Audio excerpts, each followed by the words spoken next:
शिवोहम। तो किसी ने ये सवाल किया है कि कृष्ण को जगत गुरु कहा जाता है, बट उन्होंने कुरुक्षेत्र में जो किया, क्या वो चीज़ सही था?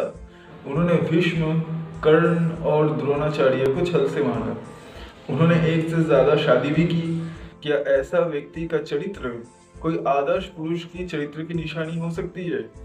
सबसे पहली बात, मानव जीवन की सबसे बड़ी विशेषता है कि वो पूर्णता को प्राप्त हो, और कृष्ण एक ऐसा कैरेक्टर है जिन्होंने उस पूर्णता को छुआ था। इसीलिए हम उन्हें पूर्ण अवतार कहते हैं। वही बात काम वासना की, वो सभी में होता है और उसमें कोई दोष नहीं। पर पूरा का पूरा जीवन अगर आप काम से नियंत्रित होते हो और काम को नियंत्रित ना कर पाते हो, तो आपका जीवन व्यर्थ है। ये बिल्कुल नेचुरल सी बात है कि इंद्रिय, मन और बुद्धि एक समय कामना से चलती है, लेकिन वही इंद्रिय, मन, बुद्धि जब आपके अधीन हो जाता है तो काम का नाश आपसे हो पाता है। तो काम के अधीन एक समय तक रहना बहुत ही नॉर्मल है, बट पूरा जीवन काम के अधीन होके बिता देना मूर्खता के सिवा और कुछ नहीं है। वही बात कुरुक्षेत्र की युद्ध की। तो एक चीज समझिए, कृष्ण के पास जो दो पक्ष था वो अच्छा या बुरा नहीं था, वो ज्यादा बुरा और कम बुरा, ये दोनों पक्ष था। और इन दोनों में कृष्ण ने कम बुरा और ज्यादा बुरा में से कम बुरे को चुना। ऐसा नहीं है कि अर्जुन, युधिष्ठिर और पांडव पूरी तरीके से बहुत अच्छे व्यक्तियों में गिने जाए, क्योंकि अर्जुन में भी अहंकार था, अर्जुन में भी नासमझी थी, और उसी नासमझी के चलते उसे ये अहंकार ही हो जाता कि उससे बड़ा धनुर्धर इस संसार में कोई नहीं है।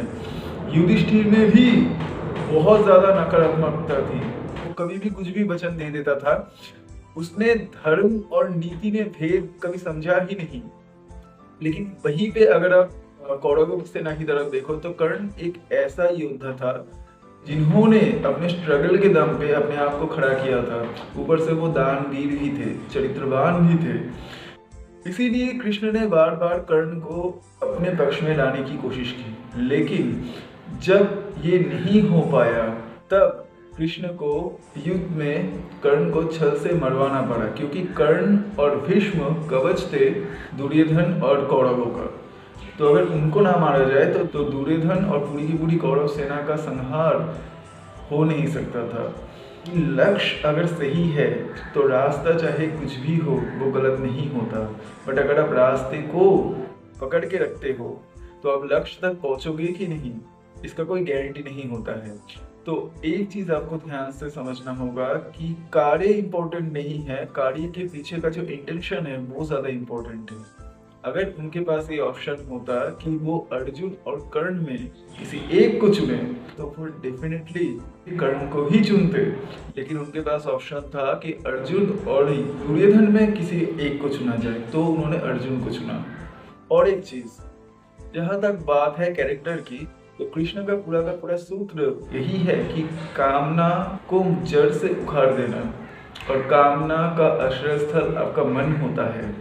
गीता में भी इसलिए वो कहते हैं कि जबरदस्ती हठपूर्वक कोई इंद्रिय को रोकता है, बट मन में विशाल का चिंतन करता है। फॉर एग्जाम्पल, आप व्रत करते हो बट अंदर ही अंदर खाने की तृष्णा हो रही है आपको, तो क्या उसका कोई मूल्य है? आप जबरदस्ती ब्रह्मचार्य लेके बैठे हो बट अंदर ही अंदर नाड़ी का चिंतन चल रहा है, तो फिर क्या उस ब्रह्मचार्य का कोई मूल्य है? बाहर की क्रिया पर हम पूरा का पूरा ध्यान देते हैं, लेकिन हम ये भूल चुके हैं कि बाहर की क्रिया सिर्फ एक जरिया है अंदर को स्वच्छ करने का। लेकिन अगर भीतर ही मैल जमा हुआ है तो बाहर जितनी भी सफाई हो वो दो कौड़ी का होता है। तो उनका पूरा का पूरा सिद्धांत आत्मा की शुद्धि या भीतर की शुद्धि है। जिनके भीतर से काम वासना समाप्त हो गई है उनका संभोग करना भी संसार के हित में है।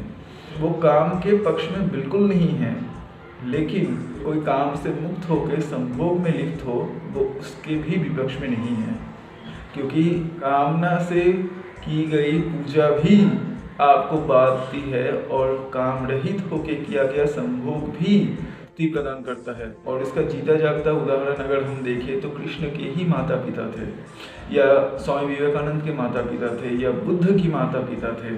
तो जैसा कृष्ण कहते हैं कि रजोगुण से उत्पन्न कामना ही सारे दुखों का जड़ है। सिमिलरली बुद्ध भी इसी चीज़ को दोहराते हैं कि वासना ही सारे दुखों का कारण है। बाहर की चीज़ों पे फोकस करने की बजाय अपने अंदर झाँकिए और देखिए कि अपने अंदर से आप कितने बद्ध है या कितने मुक्त है। ये जो हम बार-बार कहते हैं ना कि ये मेरी इच्छा है कि मैं ऐसे चलूँगा। सबसे पहली बात, इच्छा आपकी है ही नहीं। जो भी आपको ऊपर से चला रहा है, चाहे उसे आप मन कहो, माया कहो, कोई और शक्ति कहो, वो आपके अंतःकरण में सबसे पहले इच्छाएँ पैदा करती है। फिर आप उसके अकॉर्डिंग चलते हो और आपको लग रहा है कि आप मुक्त हो। नहीं, आपको कोई चला रहा है। इसीलिए मुक्त वही व्यक्ति हो पाता है जो कि अपनी इच्छाओं को पूरा करने की बजाय उनसे पार जाने में सक्षम हो पाता है। तो कृष्ण का व्यक्तित्व यही है कि वो एक स्वतंत्र सत्ता है जिन्होंने अपनी मालकियत खुद के हाथ में रखी।